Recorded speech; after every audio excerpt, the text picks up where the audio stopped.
Je vous souhaite la bienvenue à la deuxième journée de notre semaine mondiale de la protection sociale. Je m'appelle Nosy Bombadia et c'est un plaisir de revenir aujourd'hui pour animer les débats. Madame, merci beaucoup. Est-ce que je peux vous demander, mesdames et messieurs, de bien vouloir vous asseoir? Monsieur, à ma droite, veuillez prendre place. Merci beaucoup. Mesdames, messieurs, au fond, veuillez vous asseoir. Merci beaucoup. Merci pour votre coopération. Très bien. Donc, hier, nous avons consacré notre journée à plusieurs débats très intéressants et très approfondis. Lors de ces débats, nous avons parlé des systèmes de protection sociale. Nous avons dit que c'était un investissement à haut rendement.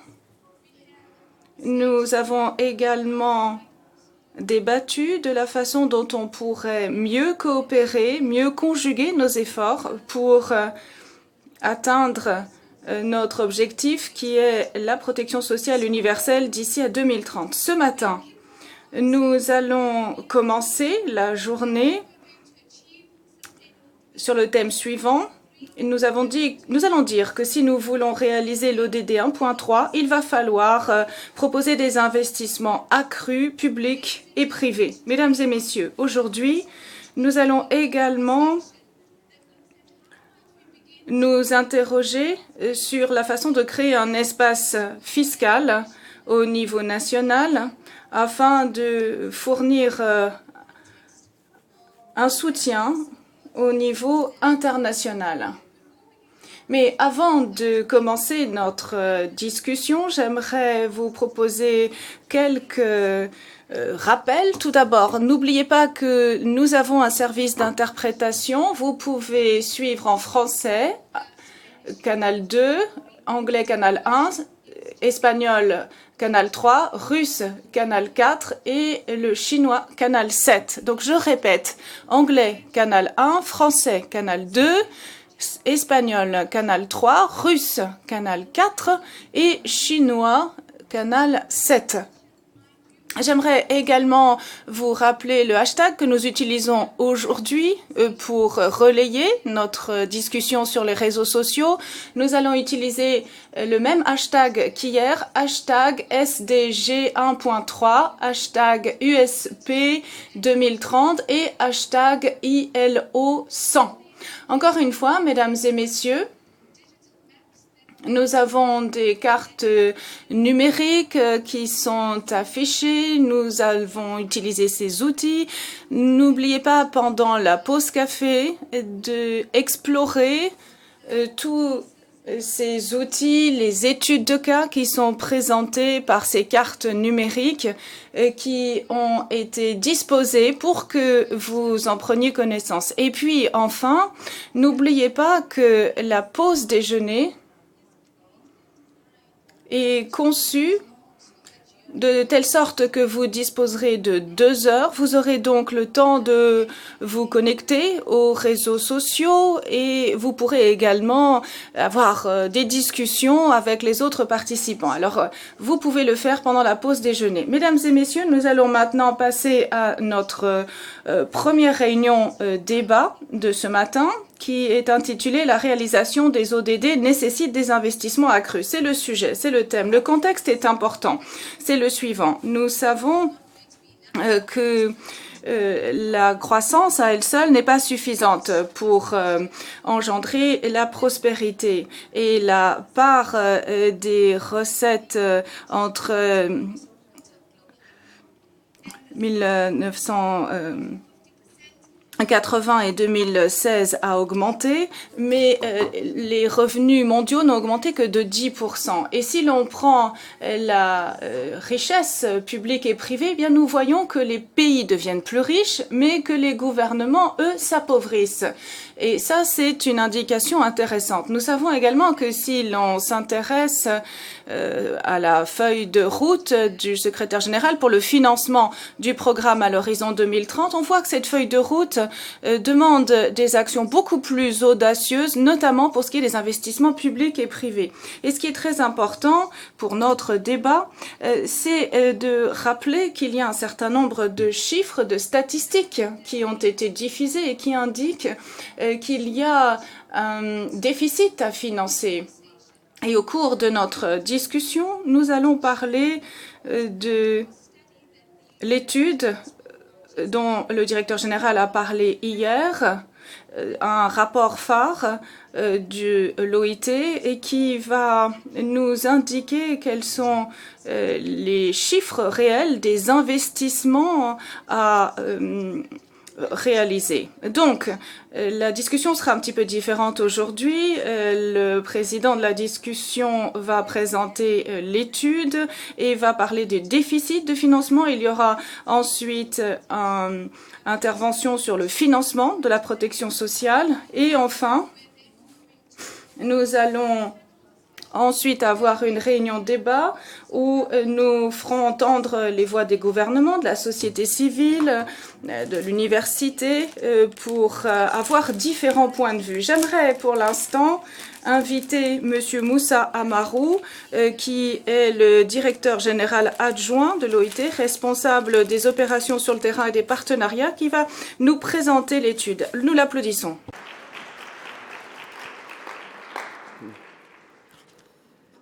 Excellences, Mesdames et Messieurs les ministres, Mesdames et Messieurs les représentants des organisations de travail et d'employeurs, chers experts gouvernementaux, Mesdames et Messieurs les représentants de la société civile, du monde universitaire, chers collègues et amis des Nations Unies, bonjour. Aujourd'hui, les droits à la sécurité sociale à un niveau de vie suffisant ne sont toujours pas une réalité pour plus de 4 milliards d'êtres humains. L'agenda 2030 nous enjoint de mettre en place les promesses de la Déclaration universelle des droits de l'homme faite par nos dirigeants il y a 70 ans. Nous savons aujourd'hui que la protection sociale, elle, tient ses promesses. Elle est un investissement dans la prospérité retrouvée, dans la paix et la stabilité sociale, dans l'avenir de nos enfants. En septembre dernier, lors de l'Assemblée générale des Nations unies, le secrétaire général Antonio Guterres a affirmé que la réalisation des objectifs de développement durable, les ODD, à l'horizon 2030 nécessite des investissements de l'ordre de 5 000 à 7 milliards de dollars par an. 5 000 à 7 milliards de dollars par an. Selon lui, et je le cite, nous avons fait quelques progrès en termes de mobilisation des ressources, mais il faut faire plus, beaucoup plus. Fin de citation. Sur ces 5 à 7 milliards par an, quelle est la part du financement nécessaire pour la protection sociale?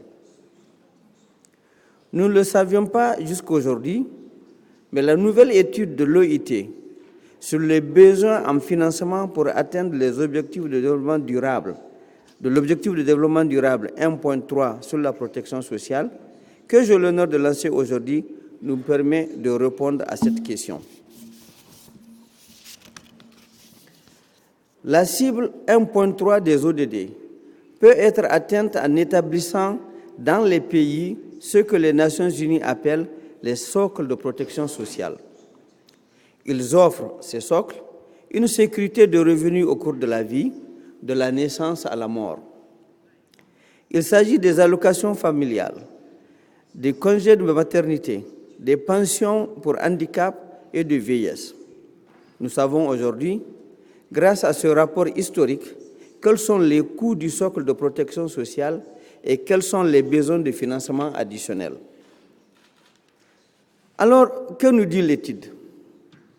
L'étude nous dit au moins deux choses importantes.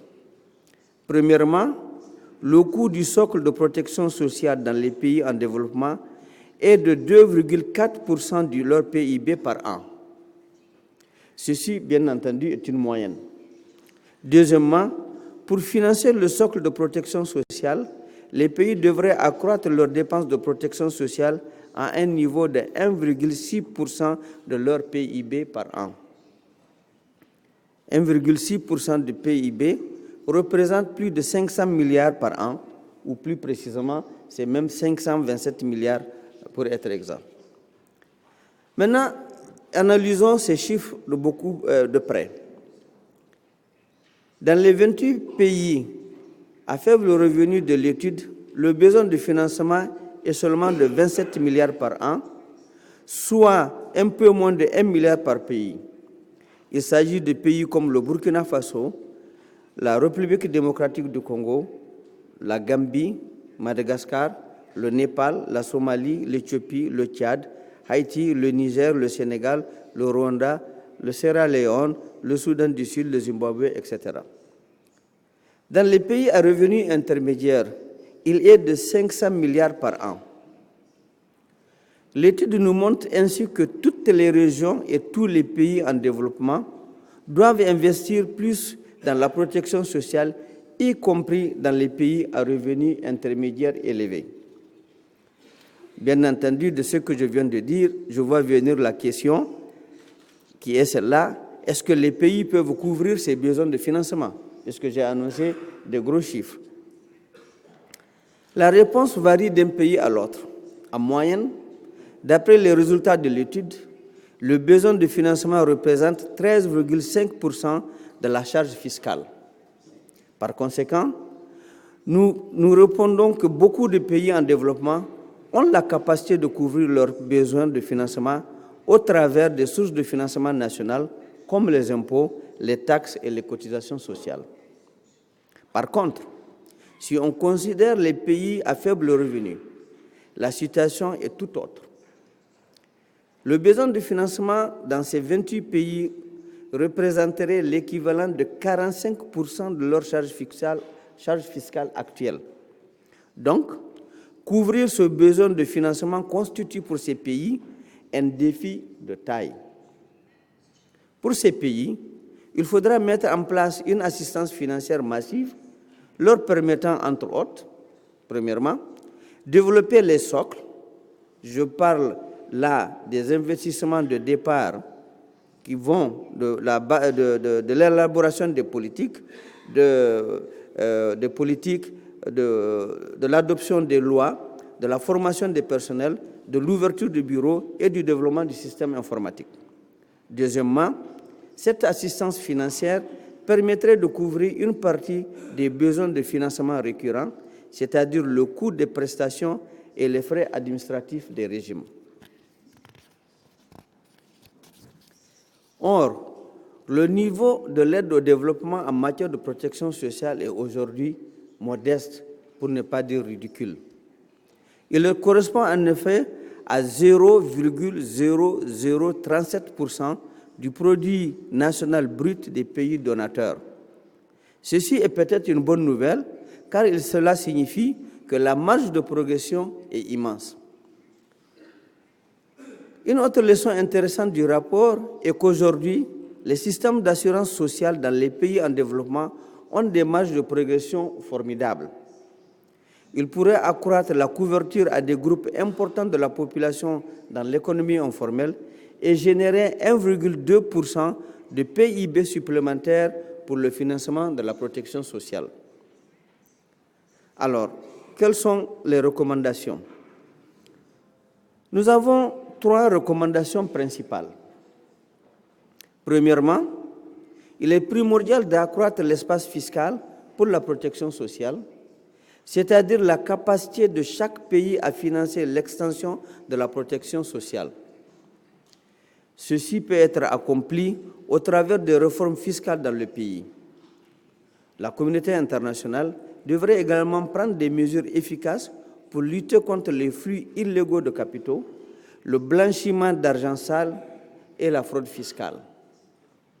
Deuxièmement, nous lançons un grand appel pour que l'aide au développement s'accroisse en matière de protection sociale et ne se concentre pas seulement sur les investissements de départ, mais aussi sur le financement récurrent des régimes, du moins pour les pays les plus pauvres, qui, sinon, ne parviendront jamais à accomplir les ODD sur la protection sociale à l'horizon 2030. Peut-être qu'une fiscalité mondiale sur le financement de la protection sociale pourrait être créée. Elle permettrait notamment de développer et canaliser les modes de financement innovants sur la protection sociale. Troisième message, il faut étendre la protection sociale contributive au travail de l'économie informelle qui, aujourd'hui, sont souvent exclus des régimes pour les travailleurs du secteur formel privé qui ne sont pas en droit de recevoir l'assistance sociale. Ces travailleurs sont les laissés pour compte de la protection sociale, ce qu'en anglais on appelle les missing middle. Il faut être imaginatif et bâtir des régimes qui répondent à leurs besoins. Ceci permettra de les couvrir et combler une large part des 537 milliards par an dont nous avons besoin. Devrons-nous aller plus vers de solidarité? Oui. La protection sociale est par définition un mécanisme solidaire de redistribution.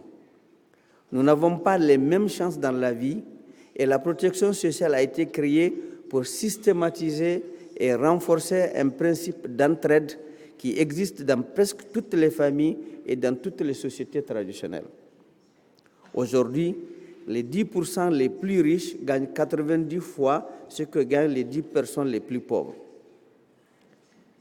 Les inégalités de revenus ne sont pas seulement révoltantes sur le plan moral.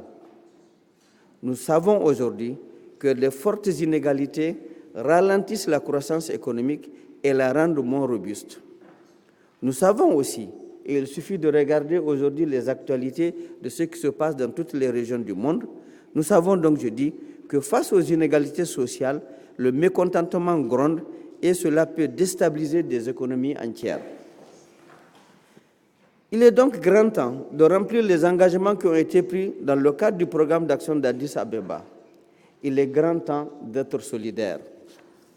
En conclusion, je voudrais citer la Déclaration universelle des droits de l'homme qui dit en son article 22, et je cite, « Toute personne, en tant que membre de la société, a droit à la sécurité sociale. » La même Déclaration universelle des droits de l'homme dit en son article 25, « Toute personne a le droit à un niveau de vie suffisant pour assurer sa santé et son bien-être et ceux de sa famille. » Je vous remercie.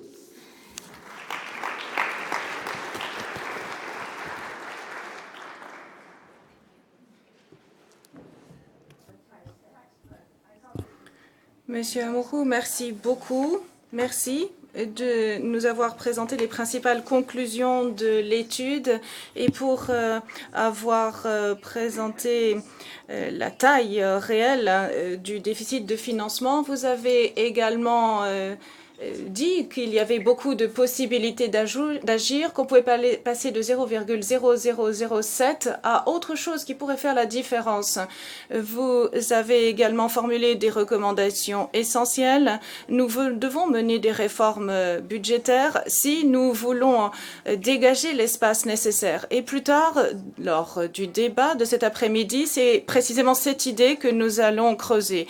Vous nous avez interpellés sur la façon dont on dépense l'APD et enfin vous nous avez proposé de ne pas nous détourner des travailleurs laissés pour compte de la sécurité sociale. Vous proposez que l'on s'intéresse aux travailleurs de l'économie informelle qui représentent le gros de la main-d'œuvre, surtout sur les continents tels que l'Afrique, d'où je viens.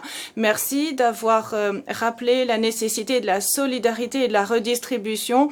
Ce sont des éléments qui seront au cœur du débat que nous aurons aujourd'hui. Mesdames et messieurs, c'est un grand honneur pour moi que d'inviter notre conférencier principal, un professeur d'université et le directeur du Centre pour le développement durable. Il est également membre du réseau des Nations Unies sur le développement durable. Il a été conseiller de 3 secrétaires généraux des Nations Unies et actuellement il est conseiller d'Antonio Guterres. Il a consacré plus de 20 ans à l'enseignement à l'université d'Harvard. Il est l'auteur d'un grand nombre de best-sellers. Il a été cité à 2 reprises par Time Magazine comme faisant partie des 100 personnalités les plus influentes et il fait partie également des 3 économistes les plus influents au monde. Alors j'ai le plaisir et l'honneur d'inviter maintenant M. Jeffrey Sachs. Applaudissons-le.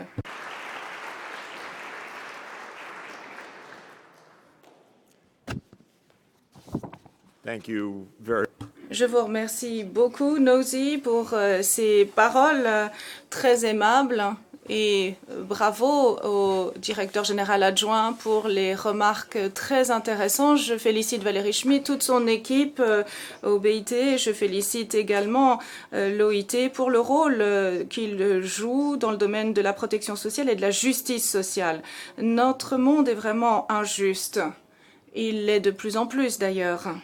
Et j'aimerais, pendant quelques minutes, vous proposer des chiffres et évoquer des solutions. Je vais essayer de donner un contenu très concret aux pistes à explorer. Le point de départ est très simple. L'économie mondiale actuellement représente 130 trillions de dollars dans le monde. Donc 130 trillions. Vous pouvez diviser n'importe quel chiffre par 130 trillions pour estimer la part du revenu mondial. La protection sociale, c'est une part infime. En d'autres termes, c'est une toute petite fraction des revenus mondiaux. L'on pourrait garantir les droits universels, des droits qui ont été promis en 1948. Il n'y a rien à remettre en question là.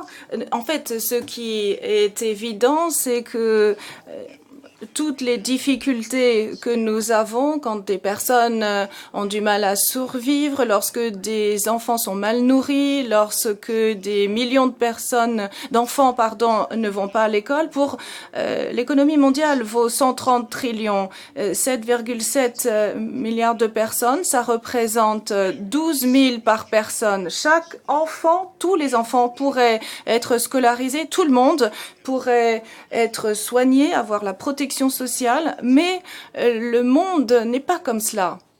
Pourquoi? Eh bien, parce que nous avons 2000 personnes qui sont des milliardaires. Leur richesse vaut 10 trillions de dollars. C'est obscène, c'est scandaleux. Il y a des millions d'enfants qui meurent. Et Bezos, Zuckerberg ont des fortunes absolument gigantesques. Si ce sont eux qui doivent déterminer l'avenir,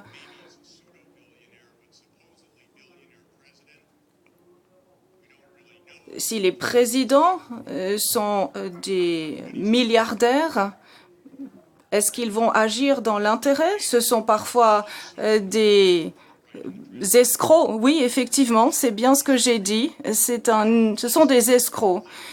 Il faut dire les choses franchement, mesdames et messieurs. Appelez un chat, nous sommes des adultes.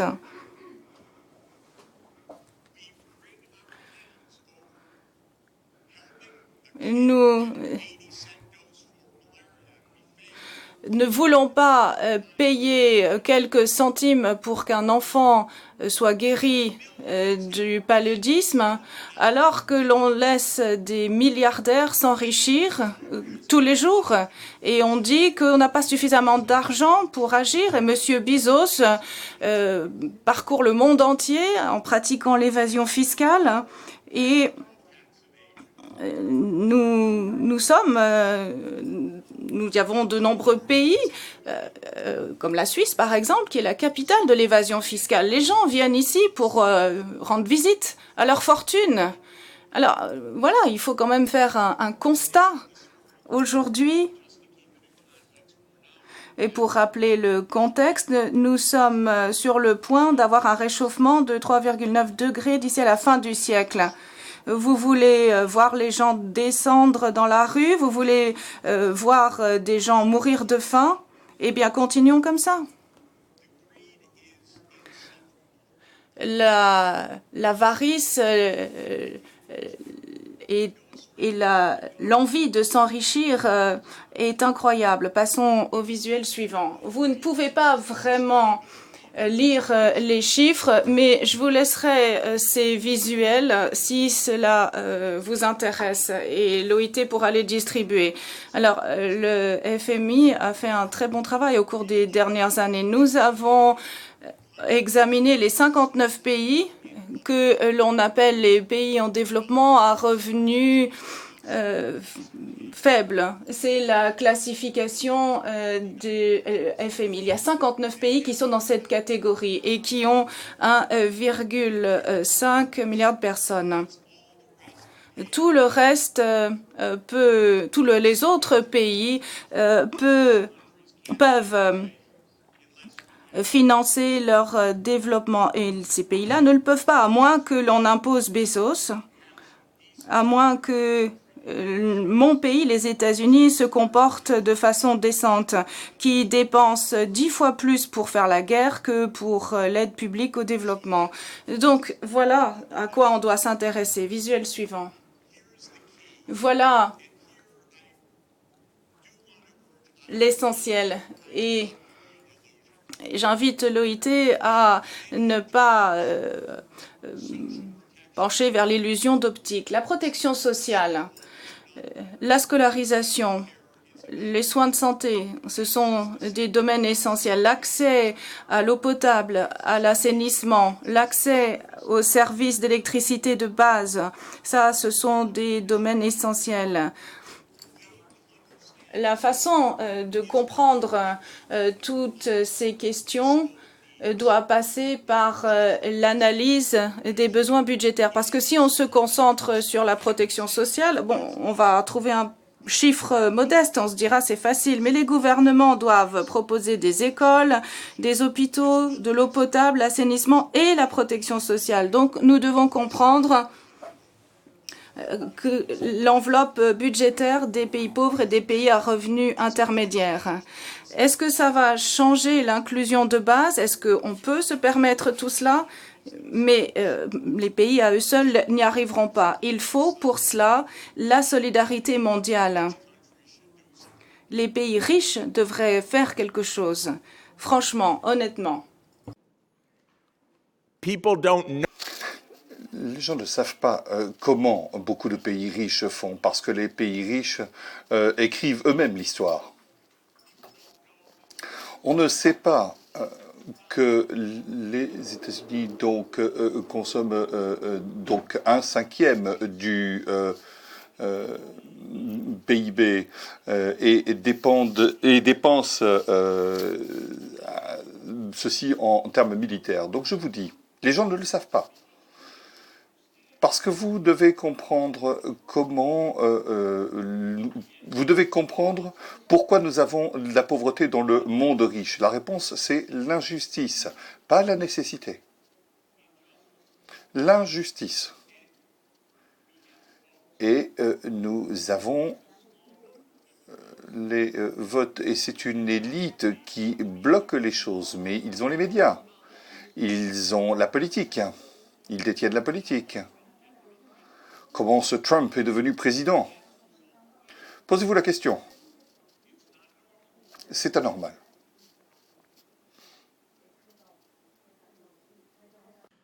It's money. C'est l'argent. C'est l'intérêt.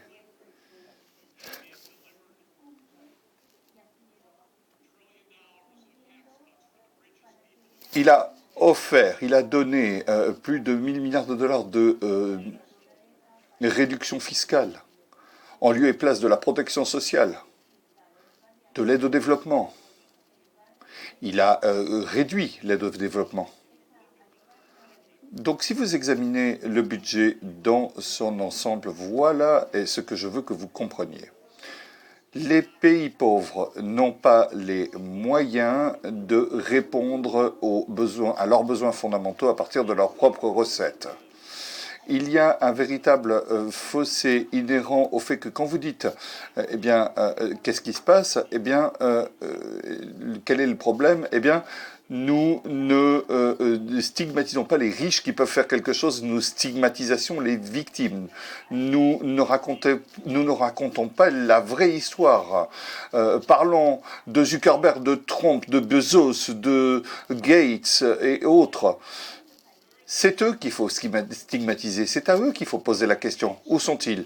À propos, Bill Gates a fait un bon travail, il a donné plusieurs milliards de dollars par an, mais cela illustre la manière dont la manière dont le monde fonctionne. Il a donné 4 milliards de dollars depuis 2010. Et bien sûr, ça l'a fait devenir un véritable philanthrope. Et cette année, les 500 plus riches aux États-Unis ont payé moins de taxes que l'ensemble des Américains. Parce que c'est le système, mesdames et messieurs. C'est une fraude, c'est une escroquerie.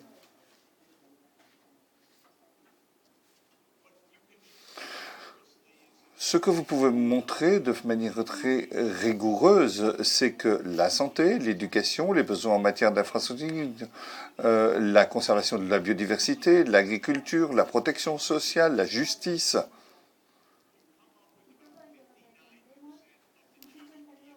eh bien, ça vous coûtera 59%, ça coûtera 59% du PIB des pays pauvres. Ils n'ont pas cet argent. Mais le fossé est étroit parce que les pauvres sont tellement pauvres.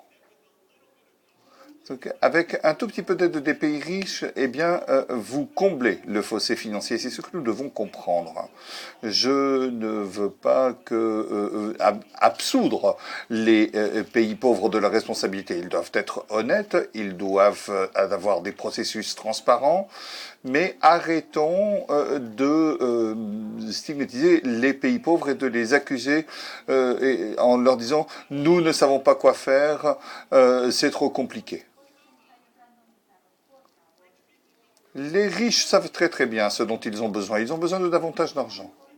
Les pauvres ont besoin de santé, de protection sociale, d'eau potable, d'assainissement. C'est pas compliqué. Ce n'est pas du tout compliqué. Il n'est pas compliqué de comprendre ce dont les pauvres ont besoin et ce que les riches demandent. Diapo suivante, s'il vous plaît. J'espère que je suis clair. Diapo suivante. Si vous regardez les besoins des ODD, les deux plus grandes catégories sont la santé et l'éducation. Ensuite, les infrastructures. Ensuite, la protection sociale. C'est très important et j'adore ce que fait l'OIT sur la protection sociale. C'est essentiel. Et l'idée des retraites, du handicap, de la protection sociale, de la mère et de l'enfant sont des éléments absolument nécessaires. Mettons-les dans un programme budgétaire qui comprend la santé, l'éducation, les infrastructures fondamentales. Ajoutons les coûts et trouvons donc le manque à gagner et allons voir M. Trump et le gouvernement suisse et M. Bezos et comblons ce fossé. Parce que c'est tout ce dont il s'agit.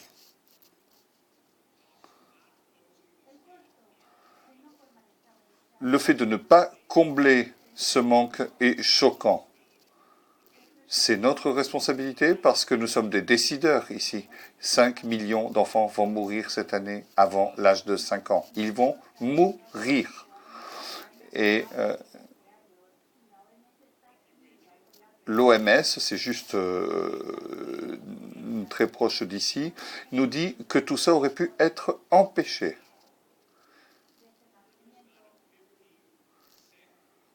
Parce que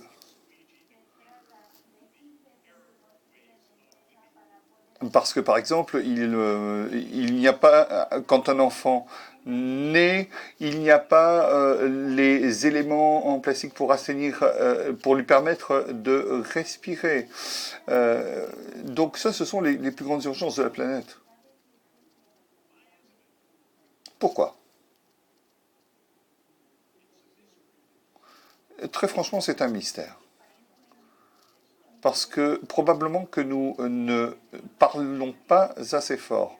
Que les 160 millions d'enfants ne vont pas à l'école. Parce qu'il n'y a pas de salle de classe pour eux. Il n'y a pas d'enseignants. Il n'y a pas de toilettes. Il n'y a pas d'électricité. Il n'y a pas de sol, c'est juste du sol en terre battue. Donc j'ai visité ces pays pendant 25 ans. J'ai vu leur budget. Nous ne faisons pas notre travail, mesdames et messieurs, parce que nos patrons, nos gouvernants, ne font pas leur travail. Et dans mon pays, c'est parce que ils ont tout pris. 8 milliards de dollars et qui vont vers les plus riches aux États-Unis. Et on appelle ça la démocratie. C'est la démocratie pour les puissants.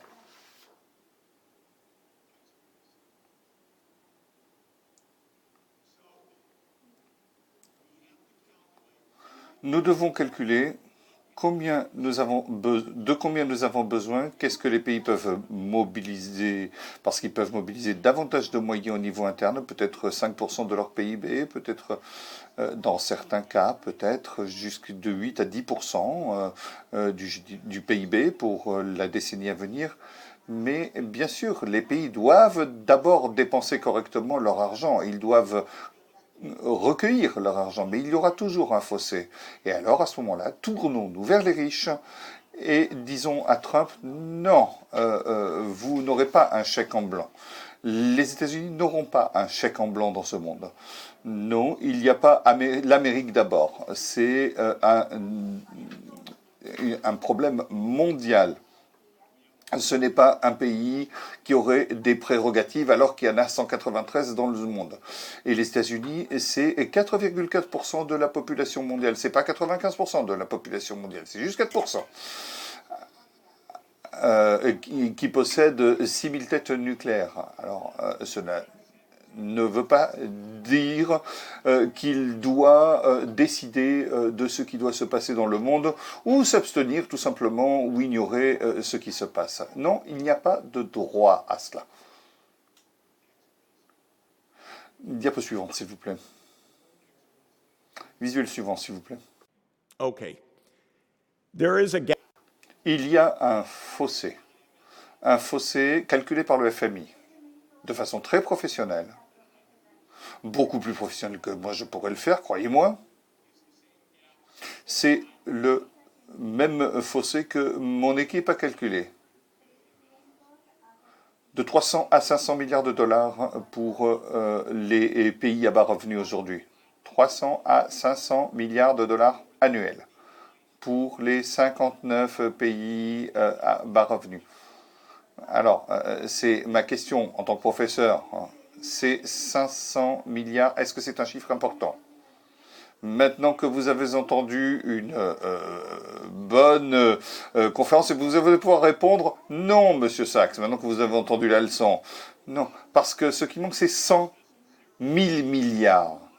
Alors, c'est 1% de ce que produit le monde. Parce que vous savez, la moitié de la production du monde, donc c'est 1% des revenus des pays riches pour combler le fossé financier des 59 pays à faible revenu, à revenu moyen. 1% pour l'éducation, la protection sociale, les infrastructures, la santé, la conservation de la biodiversité.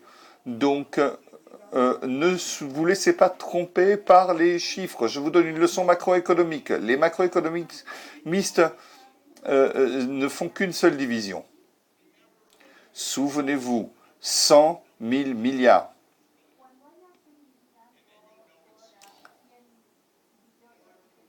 Alors, si vous voulez donc d'autres éléments, une autre division, je vais vous la donner. 50 000 milliards pour les pays riches ou 20 000 milliards pour les États-Unis seulement. Vous imaginez? Ou 10 000 milliards pour les 10 000 milliardaires du monde. Pour les 10 milliardaires du monde, là, t'as pas d'excuse. Cela suffirait pour contrôler le paludisme. Alors vous allez me dire, est-ce que vous plaisantez? Savez-vous que 50 000 milliards de dollars pourraient être mis pour les pays plus riches? Est-ce que vous savez que les 2000 personnes plus riches du monde ont à elles seules 10 000 millions de dollars? Et je vais vous dire, si les riches paient 1% de richesse, eh bien, qu'est-ce que cela donnerait? C'est ma question. Qu'est-ce que c'est que 1% de cela? 100 milliards de dollars. 2000 personnes qui paieraient 100 milliards de dollars. Et je vais vous donner un autre élément de l'étude à laquelle j'ai procédé. J'ai essayé de déterminer, on pourrait s'en sortir avec 1 milliard de dollars sur son propre compte en banque. Donc, vous comprenez que les 2000 milliardaires, nous pourrions prendre donc 8000 milliards de dollars à partir. Alors oui, on pourrait tout à fait y arriver avec 1 milliard de dollars. Vous pourriez essayer. Vous devriez essayer. Donc ces chiffres sont petits, ne sont pas importants. Donc aujourd'hui, nous baissons les bras pour de mauvaises raisons. Ne baissez pas les bras. Montrez du doigt. Vous le voyez sur Bloomberg.com. Vous avez donc la richesse quotidienne. Alors je suis un voyeur, donc je regarde. Parce que je veux qu'ils paient. Je veux qu'ils arrêtent l'évasion fiscale. Je veux que les enfants survivent. Je veux qu'ils aillent à l'école. Je veux qu'il y ait que la Déclaration universelle des droits de l'homme soit respectée 72 ans après sa promulgation. C'est notre choix, mesdames et messieurs.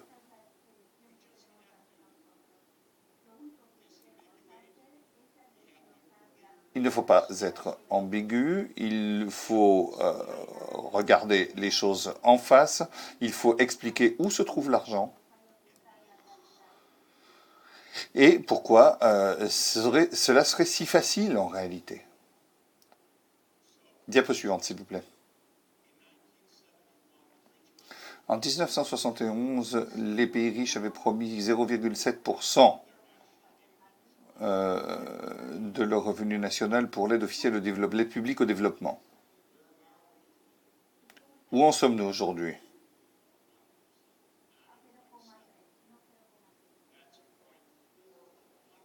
Donc c'est 0,4%. Donc vous vous souviendrez immédiatement que certains dépensent plus de 50 000 milliards de dollars. Donc 500 milliards de dollars suffirait. Donc il faudrait 200 milliards par an. Donc l'aide au développement, c'est 200 milliards de développement. Il manque 200 milliards de dollars par an. Qui est responsable? Mon pays, les États-Unis.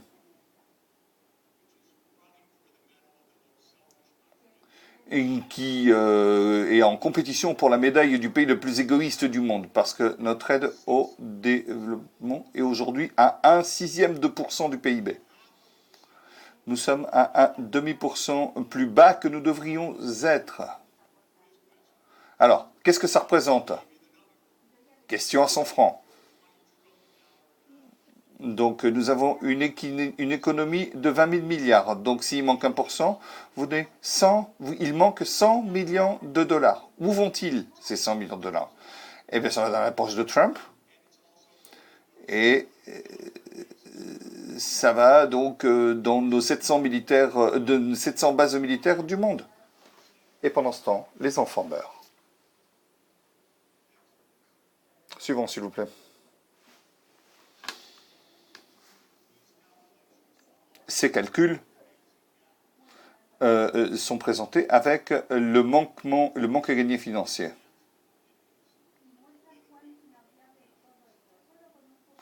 Et cela concerne bien sûr la solidarité internationale. Diapo suivante, s'il vous plaît. Donc le manque à gagner financier pourrait financer l'ensemble des ODD, comme je vous l'ai dit. C'est donc un demi% du PIB ou 0,9% des 1% de l'économie avancée. Et cela va décliner, bien sûr, parce que les pays vont se développer. Donc, en moyenne, pour la prochaine décennie, cela représentera donc 0,4% des pays, du PIB des pays des plus avancés. Ne laissez pas dire quiconque que tout ça n'est pas possible, que ce n'est pas abordable, qu'on n'aurait pas les moyens. Ça, c'est la réponse de Fox News. Ça, c'est la réponse des médias de Rupert Murdoch.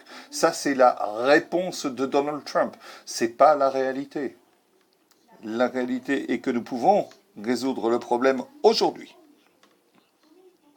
avec un petit peu de décence et d'honnêteté. Diapo suivante, s'il vous plaît. Donc, je voudrais dire que, bien sûr, il y a des options financières, parce que nous devons être concrets maintenant. D'abord, une réforme fiscale mondiale est nécessaire. Nous devons mettre fin aux paradis fiscaux. Pas au lieu, mais au paradis.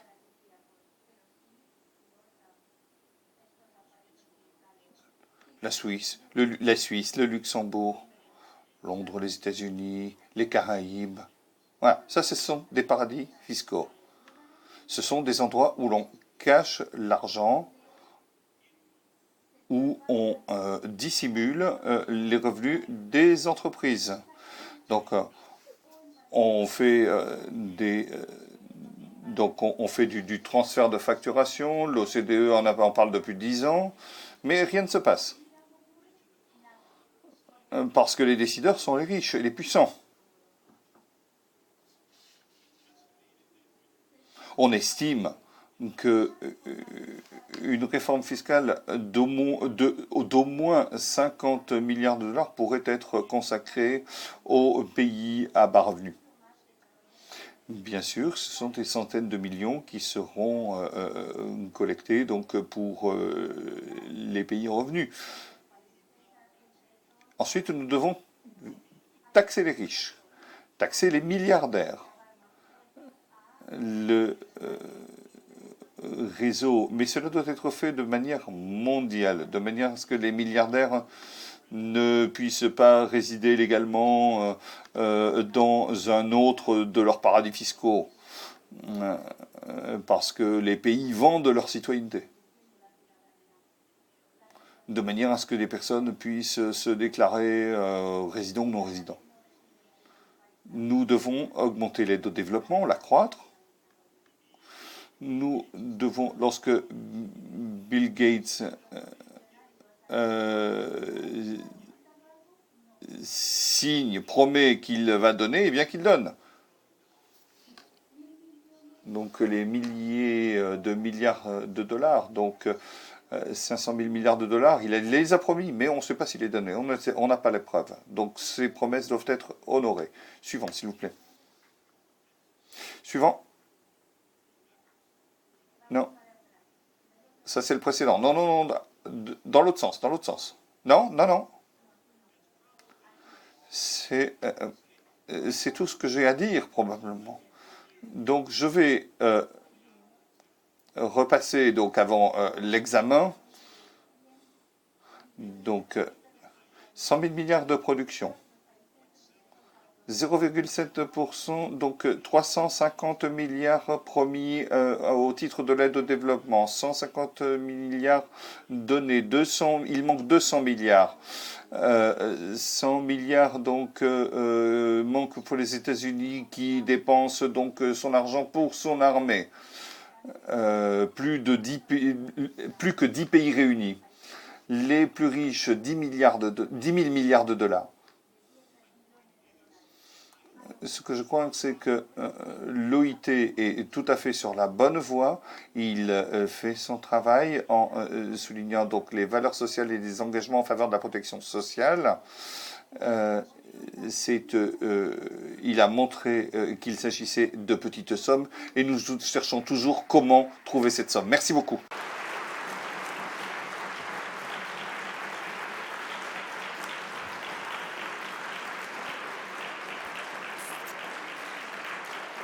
Ladies and gentlemen. Mesdames, Messieurs,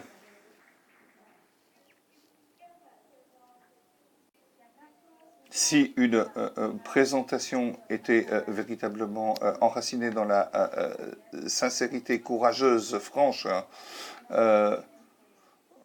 sans baisser les bras, mais en pointant du doigt les solutions, eh bien, pour dire tout simplement faisons-le, eh bien, cela me donne le plaisir maintenant d'inviter les panélistes qui vont s'exprimer. Donc après, donc Monsieur Amoreux et Monsieur Sachs, donc ils vont contextualiser les choses et mettre les choses dans leur propre contexte. Donc je vais demander à Monsieur Amoreux de revenir à la tribune, s'il vous plaît. Et je vais demander au ministre du Travail et de la Sécurité sociale du Cameroun de venir avec nous. Donc je vous demande de l'applaudir.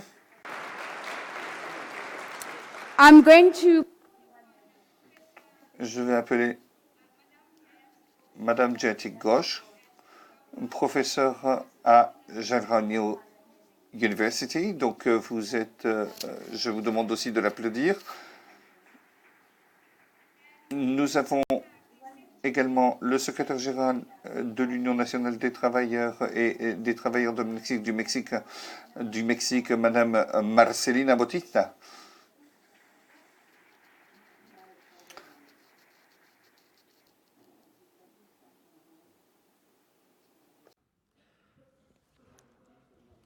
Welcome.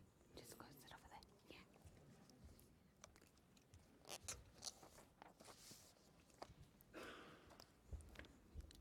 Minister Owono, allow me just to... Ministre Owono, je vais me tourner vers vous immédiatement.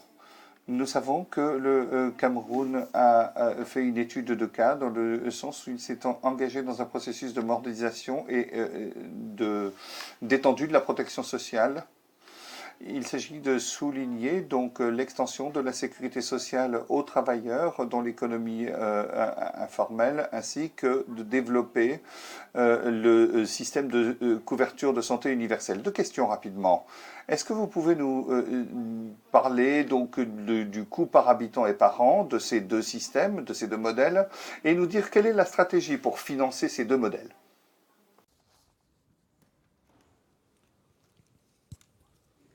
Merci de me donner la parole et merci au BIT de nous avoir associés à ce panel. C'est un peu difficile de prendre la parole après un brillant économiste comme Sachs parler d'esprit ou de monsieur le directeur général adjoint du BIT, mais je vais vous parler tout simplement de ce que le Cameroun est en train de faire. Nous avons mis en place, nous sommes en train de mettre en place la couverture santé universelle qui occupe une place très importante dans le dispositif politique du pays, mais aussi d'abord, et ça c'est déjà ce qui marche, l'assurance volontaire. Plus de 90% de l'économie camerounaise est une économie informelle. Donc le système de protection sociale pour les Camerounais a été mis en place uniquement pour ceux qui travaillent dans les structures comme l'administration ou comme les sociétés bien formalisées. Mais comme la plus grande partie de l'économie est informelle, ce qui fait que le corps social se retrouve sans protection sociale véritablement. Alors nous avons essayé de mettre en place depuis 4 ans ce que nous avons appelé l'assurance volontaire, c'est-à-dire que chacun connaissant à peu près ses revenus les déclare et voit avec l'organisme de sécurité et de protection sociale combien il peut cotiser par mois, par trimestre, par semestre ou par an, et au bout de combien d'années il peut être entré en possession, par exemple, de sa retraite, ou alors quels sont les risques qui peuvent être protégés. Aujourd'hui, on évalue à près de 200 000 personnes qui adhèrent déjà, et cela est géré par un organisme d'économie mixte qui fonctionne très bien et qui donne des résultats relativement satisfaisants. Le coût de la santé publique aujourd'hui au Cameroun est relativement élevé parce qu'il correspond à près de 5% du PIB, et ce qui fait à peu près un coût de 67 dollars américains par habitant. Nous pensons pouvoir le porter dans les toutes prochaines années à près de 90 dollars. Voilà un peu ce que je peux dire déjà très brièvement sur le Cameroun et de façon succincte. Comment tout cela va être financé? Je vous ai dit en ce qui concerne l'assurance maladie, cela est financé. En ce qui concerne l'assurance volontaire, elle est financée donc par les individus eux-mêmes, par leur structure jusque-là tout à fait informelle. Mais les nouvelles sources de finances vont se mettre en place, en commençant évidemment par l'État, ensuite par les structures, par les individus. Mais il faut noter que en marge de cela, il y a une partie de la population qui est composée d'indigents, des gens qui ne peuvent pas payer, qui ne peuvent pas se prendre en charge. Il faudra voir qu'est-ce que l'État peut faire pour contribuer tout cela. Voilà très brièvement, compte tenu du temps qui m'est alloué, ce que je peux vous dire sur l'expérience camerounaise. Et nous nous associons très, très étroitement à ces expériences et à ces aventures sur la protection de la sécurité sociale, parce que c'est un enjeu important et un impératif fondamental pour la société camerounaise. Je vous remercie. Thank you very much, Minister.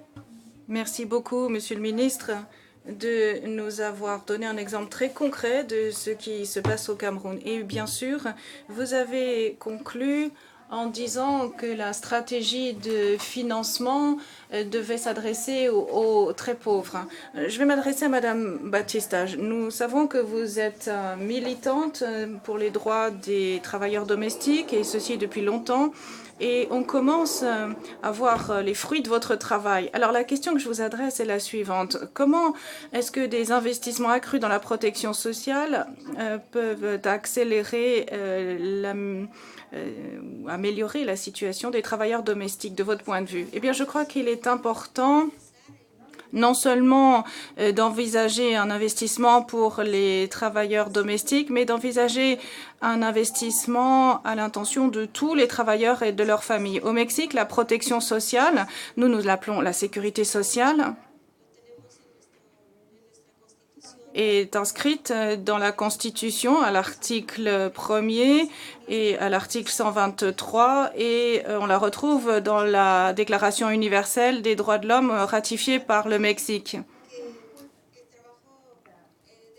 Le travail domestique est l'un des emplois les plus dévalorisés. Et c'est pour ça, sans doute, que les travailleurs domestiques ne sont pas couverts. Aujourd'hui, l'emploi domestique est reconnu comme un emploi formel. Les employeurs ont maintenant l'obligation de respecter les droits des travailleurs domestiques. Et puis, l'État a également la responsabilité de gérer la question de la santé, du logement, de la maternité. On a également un fonds de pension. La protection sociale existe maintenant pour les travailleurs domestiques. Et puis, ce qui est important, c'est que tous ces droits, maintenant, sont respectés et le gouvernement les respecte. Et il est très important de parler de la communication des organisations de la société civile. On a des syndicats des travailleurs domestiques maintenant et des alliances que nous avons créées avec des cinéastes, par exemple. On est en train de mener des campagnes très importantes pour que le plus grand nombre de travailleurs domestiques soient couverts par la protection sociale. On fait donc des campagnes de sensibilisation pour que les employeurs, surtout, commencent ou comprennent qu'il faut respecter les droits des travailleurs. J'aimerais également dire que lorsque l'on dit que les personnes dans le monde, les populations ne sont pas couvertes, n'ont pas de protection sociale, ça veut dire que beaucoup de gouvernements n'ont pas de politique publique efficace qui garantissent que les personnes n'ont aucun droit, ne peuvent pas revendiquer quoi que ce soit.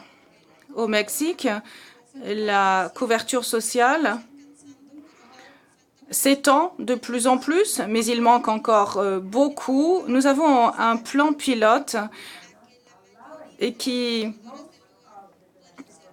fait que, pour l'instant, la majorité des travailleurs domestiques n'est pas encore couverte. Mais nous pensons que notre gouvernement va devoir rendre la protection sociale obligatoire pour que tous les travailleurs domestiques soient couverts. Madame Bautista, merci beaucoup. Eh bien, ce que vous avez fait, c'est montrer qu'il y a une lumière au bout du tunnel. Et puis, il faut demander des comptes au gouvernement, parce que le gouvernement a fait des promesses, il faut qu'il les tienne. Donc, merci beaucoup d'avoir parlé du plan pilote au Mexique. C'est un des exemples de progrès. Alors, Monsieur Ghosh, il y a un article récent que vous avez écrit intitulé The Exploitation Time Bound.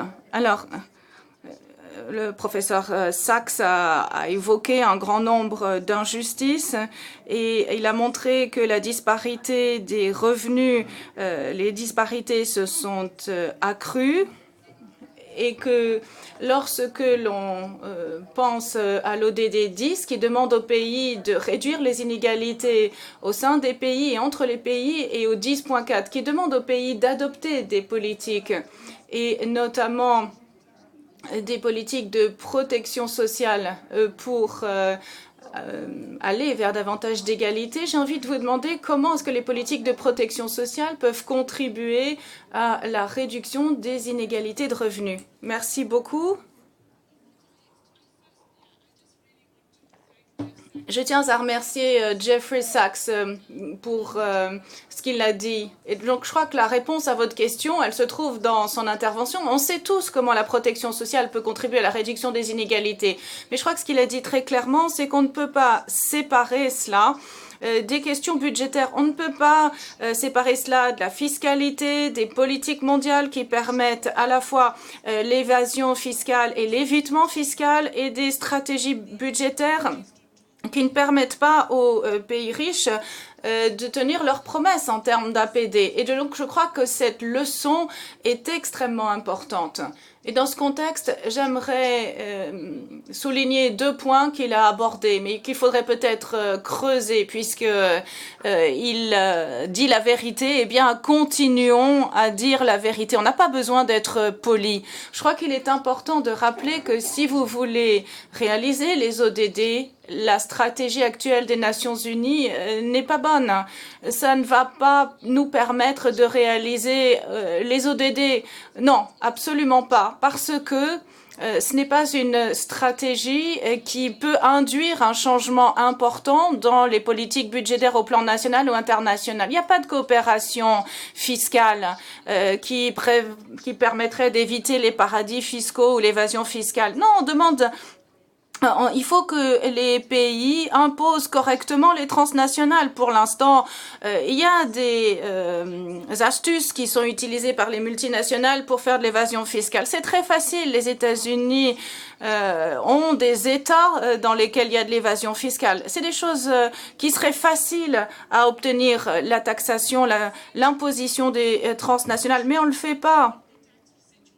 En fait, on impose que des profits résiduels. Au lieu de dire on va imposer les transnationales comme on taxe les multinationales dans les pays. On a besoin d'un accord mondial pour le faire. Et ceux qui parlent de protection sociale doivent forcément parler d'impôts.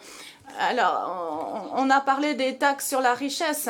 Oui, vous pouvez peut-être imposer les 2000 personnes les plus riches, mais il n'y a pas que les États-Unis. En Inde, enfin, vraiment, ce que Jeffrey Sachs a dit, ça m'a fait penser à la situation de l'Inde, parce que nous aussi, on a des très très riches chez nous. Et si on impose que nous, plutocrates, qui sont également dans la liste des plus riches, 1% du PIB, on pourrait avoir suffisamment pour donner une retraite, une protection sociale à tous.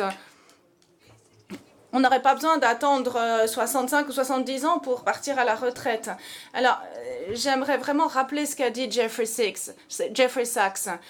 Si on croit dans la protection sociale, et si on pense à un niveau raisonnable de protection sociale, pas quelque chose qui ne sert à rien, mais si on pense vraiment à une protection sociale qui sert à quelque chose, comme avec le socle qui a été envisagé, eh bien, il faudra forcément avoir une politique fiscale différente et se mobiliser sur le plan politique. Donc, je crois que j'ai assez envie de demander à ce groupe qui rassemble des gens formidables, qui sont motivés, mais prenez les choses au sérieux, ne laissez pas la partie macro à des technocrates qui ne vont pas comprendre ou reconnaître qu'il faut lutter contre les inégalités et les injustices. Il faut demander un mouvement social parce qu'il y a de l'argent, on peut faire les choses, on peut mettre en place des choses, il faut juste la volonté politique. Donc, mesdames et messieurs, Truth is... la vérité est contagieuse. Elle se répand très rapidement. J'avais pensé vous redonner la parole, professeur Ghosh, un petit peu plus tard. Mais j'aurais une autre question pour rebondir sur ce que vous avez dit. Parce que, encore une fois, j'aimerais revenir à cet article, à la dernière phrase de votre article, et c'est ce que vous avez écrit. Vous dites que si les décideurs ne donnent pas de réponse appropriée au problème, les riches continueront à s'enrichir et les pauvres continueront à s'appauvrir plus rapidement qu'auparavant. Et qui va s'atteler au problème? Fin de citation. Et donc la question que j'aimerais vous poser est la suivante. Vous avez parlé d'accord mondial. Et qu'est-ce que serait qu'une réponse proportionnée à votre avis? Très rapidement. Bon, il y a plusieurs éléments qui entrerait dans cet accord mondial. Et Jeff, dans son excellente intervention, a déjà donné un début de réponse. Mais il n'y a pas que la fiscalité, il faut aussi changer les règles mondiales qui permettent aux pays de mener des politiques indépendantes. Il faudrait qu'ils aient l'autonomie politique pour éviter l'austérité budgétaire inutile. Il faudrait éviter de payer des dettes souveraines qui se sont accrues au fil des années parce qu'on n'a pas de mécanisme de règlement des dettes souveraines.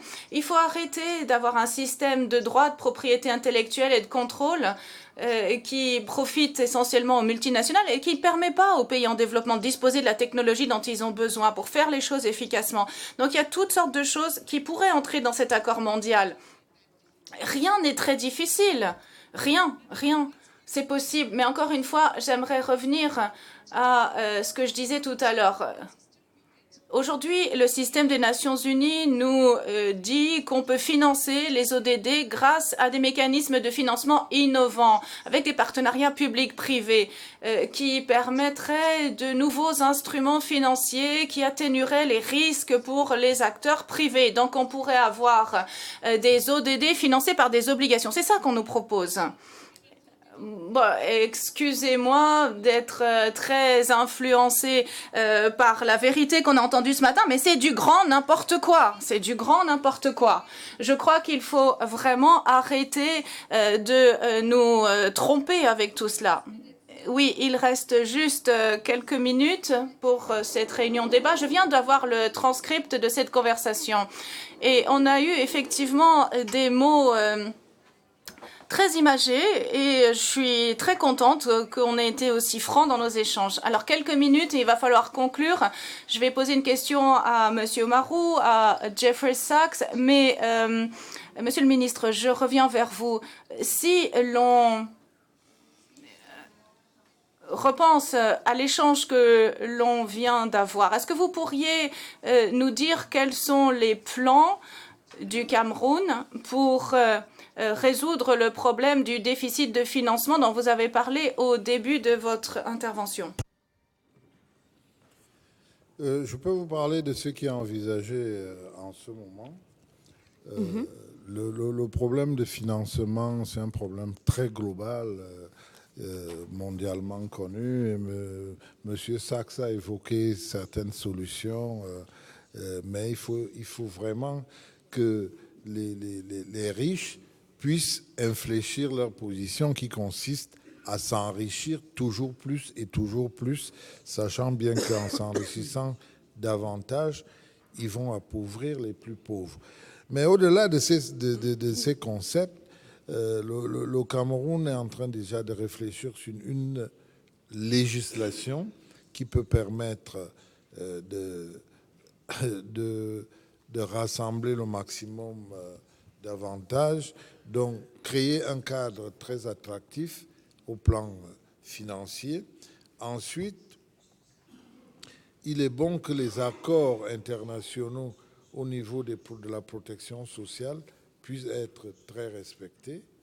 Et évidemment, à ce moment-là, on aboutit au financement classique. L'État donnera ce qu'il doit donner et les individus devront donner ce qu'ils peuvent donner, parce que ce que je ne vous ai pas dit, c'est que la situation, elle est assez alarmante, parce que 6% et demi seulement de la population bénéficie d'un système social. Donc, il est urgent pour nous de trouver des solutions pour trouver ces financements. Et ces financements ne peuvent pas se créer uniquement localement. C'est pour ça que ces solutions qui sont envisagées au niveau planétaire, au niveau mondial, sont des solutions absolument à envisager, vers lesquelles le Cameroun aussi va certainement s'arrimer. Voilà. Thank you very much. Je vous remercie, Excellence. Effectivement, il y a des chiffres auxquels on doit réfléchir. Professeur Sachs, on a évoqué ce qui est fait, ce qui pourrait être fait, ce qui est envisagé. Bon, vous dites la vérité, vous dites les choses comme elles sont. Une réaction rapide de votre part. Maintenant, qu'est-ce qu'on fait? Qu'est-ce qu'il va falloir faire pour que l'on finance les ODD sur la protection sociale, à votre avis? Oui, merci aux différents intervenants. Alors, je vais peut-être encore faire un peu d'arithmétique. Monsieur le ministre a parlé de 90 $ par habitant. Moi, je vais parler de 100 $, comme ça, ce sera plus facile de faire des calculs. Donc, les riches, 10 trillions, 1% de la richesse mondiale, 100 $ par habitant, c'est 1 milliard de personnes avec la protection sociale pour 2000 milliardaires qui verront jamais la différence sur leur compte en banque. 1 milliard de personnes, tous les besoins du Cameroun seraient comblés. Mais pas uniquement le Cameroun. 1 milliard de personnes, mesdames et messieurs, seraient couverts. grâce à 2000 personnes Enfin, un être humain ne peut pas dépenser $1 milliard tout seul. Essayez. Vous pouvez même pas acheter suffisamment de yachts pour dépenser toute votre fortune. Donc c'est ça, en fait, l'important. Ça, c'est pas difficile. Deuxièmement, on va trouver l'argent. Et ce que j'aimerais que vous fassiez, Monsieur le ministre, c'est que vous m'envoyiez une lettre expliquant $90 par habitant, le nombre de personnes. Ça, c'est notre déficit budgétaire. Je vais aller au FMI, voir le secrétaire général, au président de l'Assemblée générale des Nations unies. On va vous trouver l'argent, d'accord?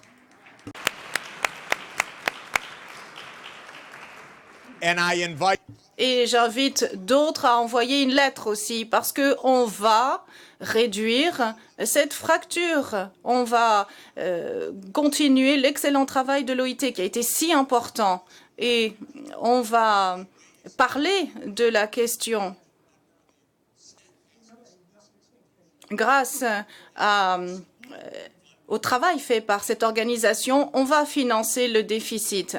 Maintenant, j'aimerais rebondir sur ce qu'a dit le professeur Ghosh. C'est génial.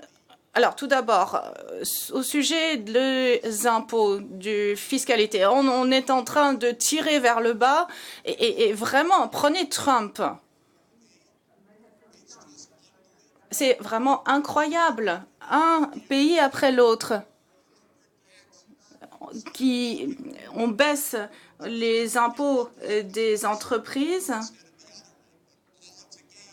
C'est comme un jeu. C'est comme M.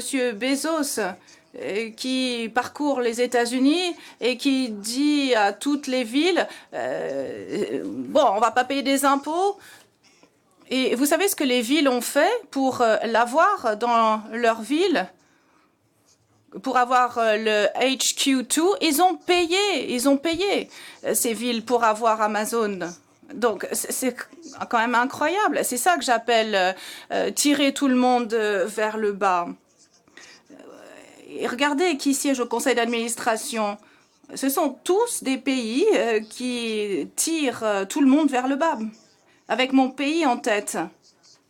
Alors, on a tous entendu le message selon lequel c'est le capitalisme qui est la solution. Mais est-ce que vous avez envie de donner votre système de sécurité sociale au privé? Je pourrais vous expliquer quelque chose si vous avez envie, parce que nous avons vraiment un système politique très corrompu aux États-Unis. Qui a fait ça?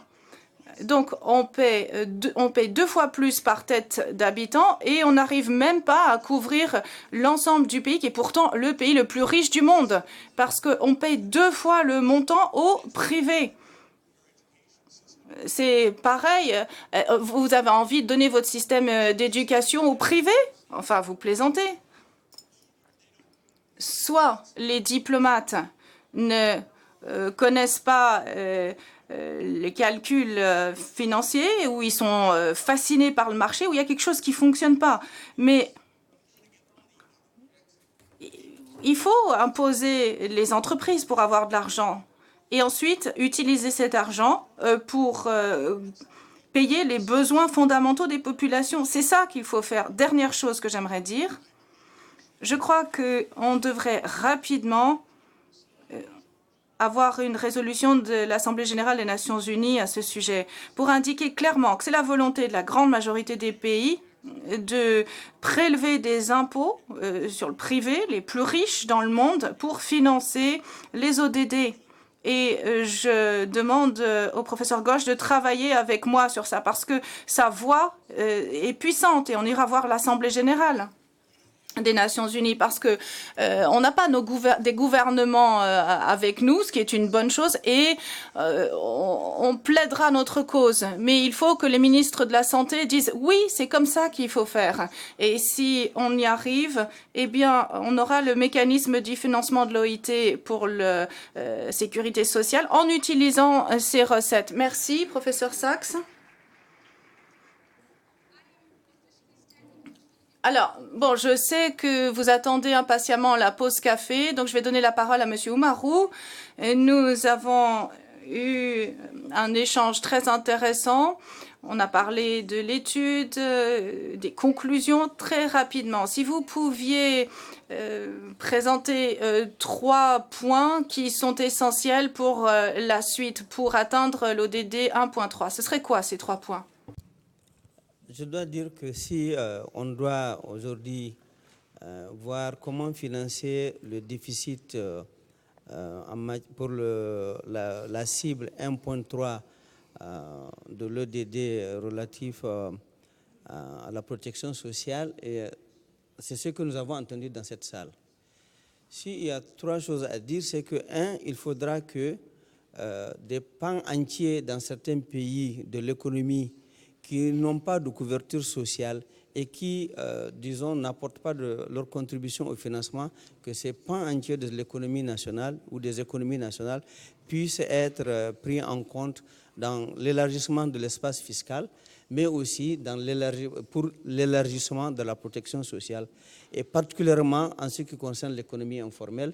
Et je pense que le ministre l'a bien cité ici et les autres intervenants. La deuxième chose qui ressort de tout ce que nous avons dit, et je pense qu'il est particulièrement essentiel ici, c'est la question de la solidarité nationale. La solidarité nationale qui permet justement de mettre en place des systèmes ou des régimes de protection sociale et qui permet d'élargir la couverture pour tendre vers la couverture universelle et qui permet de répartir de manière équitable et supportable la protection sociale et le coût de la protection sociale au niveau des différentes tranches de la population. Mais aussi, et ça ressort ici, c'est la solidarité internationale. La cible 1.3, telle que nous avons vu avec les chiffres que j'ai cités ce matin, mais aussi ce que le professeur Sach est en train de dire et que tout le monde connaît, cette cible ne peut pas être atteinte avec simplement l'effort national. L'effort national est nécessaire, l'effort national est incontournable.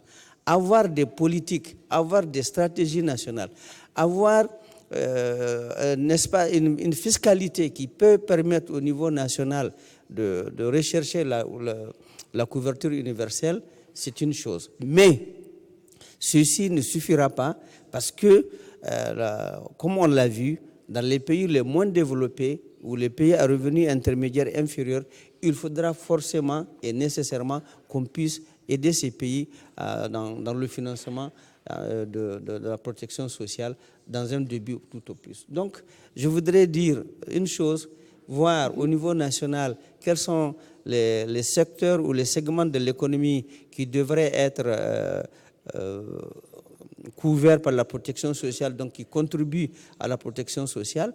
Deuxièmement, voir comment on peut élargir l'espace fiscal aux autres tranches de la population. Et troisièmement, la solidarité nationale. Et enfin, je voudrais dire, en tant que BIT ici, le BIT a une approche, qu'on